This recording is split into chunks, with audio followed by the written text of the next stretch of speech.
Hey WhatsApp welcome back to another new video. ఈ వీడియోలో అయితే మనం షార్ట్ గోవా వ్లాగ్ అయితే చూద్దాం. సో నేనైతే ఫస్ట్ టైం గోవా అయితే విజిట్ చేశాను నా లైఫ్లో.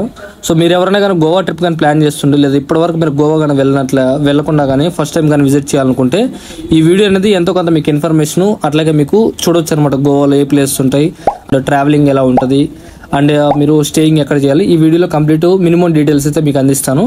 వీడియో అయితే ఎండింగ్ వరకు అయితే చూడండి. ఫస్ట్ మీరు గోవాకి ప్లాన్ చేస్తున్నట్లయితే మీరు హైదరాబాద్ నుంచి కానీ ప్లాన్ చేస్తుంటే మీకు 3 వేస్ అయితే ఉంటాయి. రోడ్ వేస్ అట్లాగే మీకు రైల్వే ఉంటుంది, అట్ ది సేమ్ టైం మీకు ఫ్లైట్ జర్నీ అయితే ఉంటుంది.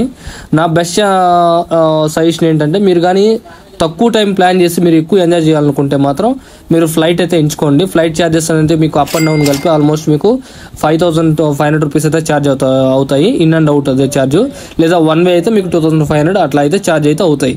సో ఒకవేళ మీరు రోడ్ వేస్ కానీ సెలెక్ట్ చేసుకుంటే మీరు కొద్దిగా మధ్యలో ఉండే రోడ్ వేస్ అట్లాగే కొన్ని డిఫరెంట్ విలేజెస్ కావచ్చు అండ్ డిఫరెంట్ సిటీస్ కావచ్చు మీరైతే ఎక్స్ప్లోర్ అయితే చేయొచ్చు అనమాట. సో నెక్స్ట్ మీరు ఫ్లైట్లో మీరు ఎయిర్పోర్ట్లో దిగంగానే గోవాలో అక్కడ నుంచి మీకు బాగా బీచ్ ఉంటుంది. సో బాగా బీచ్ అయితే బుక్ చేసుకోండి. అక్కడ మీకు బాగా బీచ్ కొద్దిగా ముందుకు వెళ్ళంగానే మీకు కండోలం బీచ్ ఉంటుంది, అట్లాగే అంజనా బీచ్ ఉంటుంది. సేమ్ అదే ఒకే లైన్లో ఉంటాయి. అండ్ నేను కుదిరితే ప్రతి ఒక్క బీచ్ అనేది లింక్స్ కానీ దొరికితే డిస్క్రిప్షన్లో ఇస్తాను, ఒకసారి చెక్ చేసుకోండి. సో ఆ బీచ్లో వ్యూలు అనేది మీకు ఎప్పుడు బాగుంటుంది అంటే ఆల్మోస్ట్ నేను గోవాకి విజిట్ అయింది ఇప్పుడు అన్ సీజన్ అనమాట. ప్రజెంట్ జూలై, జూను అటువంటి అన్ సీజను.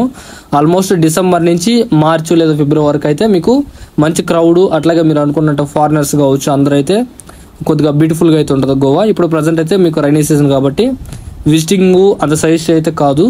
నెక్స్ట్ మీరు అక్కడ స్టేయింగ్ ఎట్లా, సో స్టేయింగ్ అనేది మీకు రిసార్ట్ పక్కనే మీకు మామూలుగా బీచ్ రిసార్ట్స్ అయితే ఉంటాయి. వాళ్ళే మీకు ఫుడ్ అకామిడేషన్ అన్ని ప్రొవైడ్ చేస్తారు. బట్ మీరు బీచ్ దగ్గర ఉన్న రిసార్ట్ కానీ బుక్ చేసుకుంటే మీకు ఆన్లైన్లో కానీ లేదంటే అక్కడ వెళ్ళి తీసుకున్నా కానీ పర్ డే రూమ్ వచ్చేసరికి మీకు ఆల్మోస్ట్ 5,000 నుంచి 6,000 అయితే ఛార్జ్ ఇస్తారు. ఈవెన్ మీకు 24 hours కూడా ఉండదు. మీరు మార్నింగ్ 1 o'clock కానీ చెక్ ఇన్ అవుతే మీరు next day 11 o'clock morning checkout అయితే అవ్వాలి. సో ఆల్మోస్ట్ మీకు 24 hours కూడా ఎవరు, కేవలం మీకు 24 hours మాత్రమే ఉంటుంది. సో ఒక సింగిల్ నైట్కి మీకు ఆల్మోస్ట్ మీకు 5,500, 6,000 అట్లా అయితే ఛార్జ్ చేస్తున్నారు.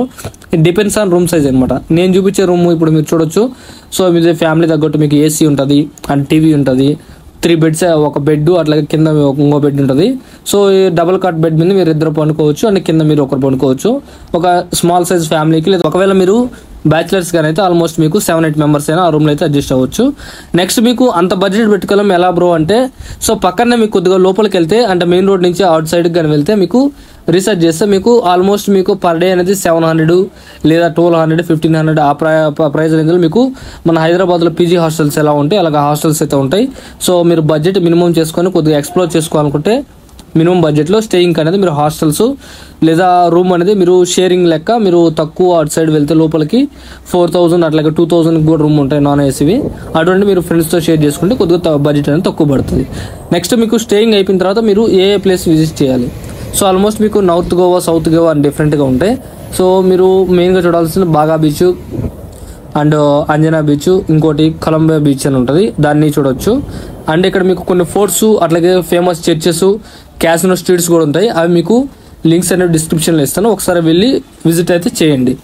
నెక్స్ట్ మీకు మీరు ట్రావెలింగ్, సో గోవాలో ఎక్కడ తిరగాలంటే మీకు ఎక్కడ చూసినా కానీ స్ట్రీట్లో ఫ్యాజినో బైక్స్ అయితే ఉంటాయి రెంటల్కి. పర్ డే మీకు 350 నుంచి 400 లేదా 500 అట్లాగా 350 స్టార్ట్ నుంచి 500 రూపీస్ వరకు అయితే మీకు ఫ్యాజినో బైక్స్ అయితే ఉంటాయి. అండ్ మీకు ఒకవేళ బైక్స్ నాకు కార్ కావాలంటే కార్ కూడా రెంటల్ ఇస్తారు. కార్ రెంటల్ అనేది కొద్దిగా హై ప్రైస్ అయితే ఉంటుంది. బైక్ అయితే మీకు 350 రూపీస్ పర్ డే ఉంటుంది. మీకు ఒరిజినల్ లైసెన్స్ అయితే ఎత్తుకెళ్ళండి.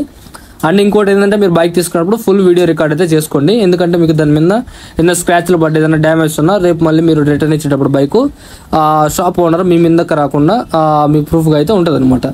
నెక్స్ట్ మీరు బైక్ తీసుకొని మీరు ఎలా డ్రైవ్ చేసుకుంటే ఒక చిన్న కన్క్లూజన్ అంటే మీరు వితౌట్ హెల్మెట్ అట్లాగే సింగిల్ మీరు బీర్ తాగినా లేదంటే ఆల్కహాల్ కన్జ్యూమ్ చేసినా డ్రైవింగ్ అయితే కంపల్సరీ నెగ్లెక్ట్. ఇక్కడ హైదరాబాదు లేదా మన లోకల్ ఏరియా తిరిగినట్టయితే అసలు తిరగద్దు. సో ఎవ్రీ స్ట్రీట్కి అయితే పోలీసు అట్లాగే డ్రంక్ అండ్ డ్రైవ్ ఎక్సర్సైజ్ చేస్తుంటారు. సో జాగ్రత్తగా అయితే ఉండండి, ఎట్టి పరిస్థితుల్లో డ్రంక్ అండ్ డ్రైవ్ చేయొద్దు. అండ్ మీరైతే మంచిగా హెల్మెట్ వేసుకోండి. మీరు కావాల్సిన ప్లేస్ అన్ని విజిట్ చేయండి, ఎంజాయ్ చేయండి.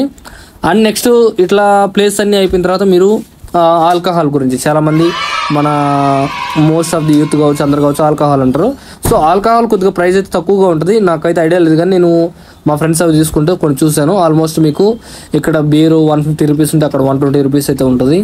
అండ్ స్మాల్ చూస్తే మీకు 70 రూపీస్ అయితే ఉంటుంది. అండ్ గవర్నమెంట్ అప్రూవ్డ్ షాప్లో అయితే ఆల్కహాల్ ఇంకా తక్కువ ప్రైస్ అయితే ఉంటాయి. సో కంపేర్ టు మీకు హైదరాబాద్ లేదా మన లోకల్లో చూసుకుంటే ఆల్మోస్ట్ మీకు ఒక 30 నుంచి 40% డిస్కౌంట్ అయితే ఉంటుంది అనమాట ఎవ్రీ బాటిల్ మీద. మీకు నచ్చిన వాళ్ళు ఎవరైనా ఆల్కహాల్ కన్జ్యూమ్ చేసే వాళ్ళు అయితే.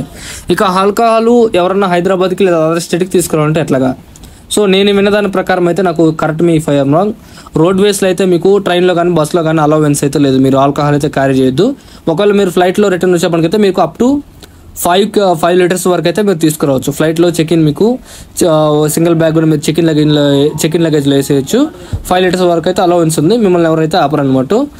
అండ్ బిల్ అయితే మీరు జాగ్రత్తగా పెట్టుకోండి, గుర్తుకి ఎప్పుడన్నా మీరు ఆ ఎయిర్పోర్ట్లో యాప్ని లేదా చూపించడానికి ప్రూఫ్గా బై చేసినవి అని చెప్పి చూపించడానికి కొద్దిగా ప్రూఫ్ అయితే ఉంటుంది. ఇవి ఆల్కహాల్ గురించి అయితే. సో నేనైతే ఆల్మోస్ట్ బేసిక్ ఇన్ఫర్మేషన్ అయితే అన్నీ అందించాను అనుకుంటాను. సో ఈ వీడియో బ్లాగ్ అయితే ఎలా వచ్చిందో మీరైతే చెప్పొచ్చు. Thanks for watching. బాయ్. ఎట్లా వచ్చింది?